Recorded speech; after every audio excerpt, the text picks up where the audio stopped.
All right, welcome back to another monthly recap. So June is finally over and the numbers are finally in. So let's go ahead and dive into the phone and see how much I made so far. All right, so we are in the phone. So here's what I'm doing so far for July. It's been the first week of July and I've already done 2,500. But let's go ahead and click year to date. So if you minus what I did for July so far, in total for the entire year, I've done $50,000, 290 something dollars. Let's go ahead and click June.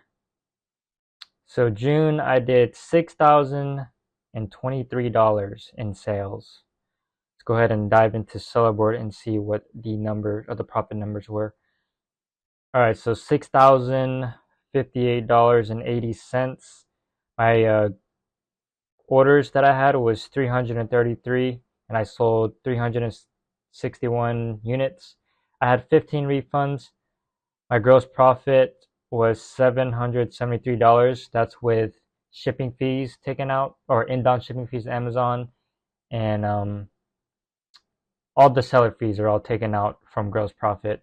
And then with my fees taken out, my expenses like UPS pickups, if I bought any boxes, any softwares that I paid for, all the stuff that I had to manually put in myself, I was left with $417.52.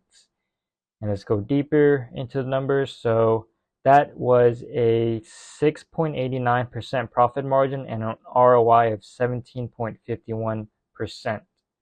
So for this month, I don't think really anything, I didn't really go into I didn't have any issues, like shipping issues. And yeah, things were just normal. So for this month, I sent in two massive shipments that were close to 300 units. They in total inbound shipping fees plus the placement fees with that was probably around like 179 for both of the shipments, and then I did some little shipments within the month. So shipping was pretty expensive this month.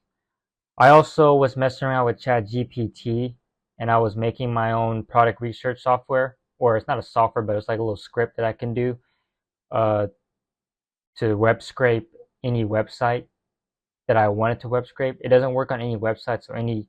I was working on some sites that I wanted to source from, and I was making the script to only run on those sites. And I did get it to work, but it's kind of overkill for where my business is at the moment. So I'm not gonna finish that. So I'm just gonna scrap that idea and just continue to do the same thing that I usually do, which is storefront stock and then collect leads onto a supply list. But I had to pay for some APIs, so that was pretty expensive for this month. So I probably spent about like $85 in APIs, but I canceled those, so that's not a normal thing that's gonna happen. So that got taken out of my net profit. But overall, things were just normal. I got some refunds like normal, and everything's been so good so far. So all the products that I've sent in June are finally working their way through the Amazon system, and they're getting checked in. So next month in July should be pretty big. It should be way more than 6,000. So yeah, thanks for sticking around to the recap if you made it this far, and I will see you in July's recap.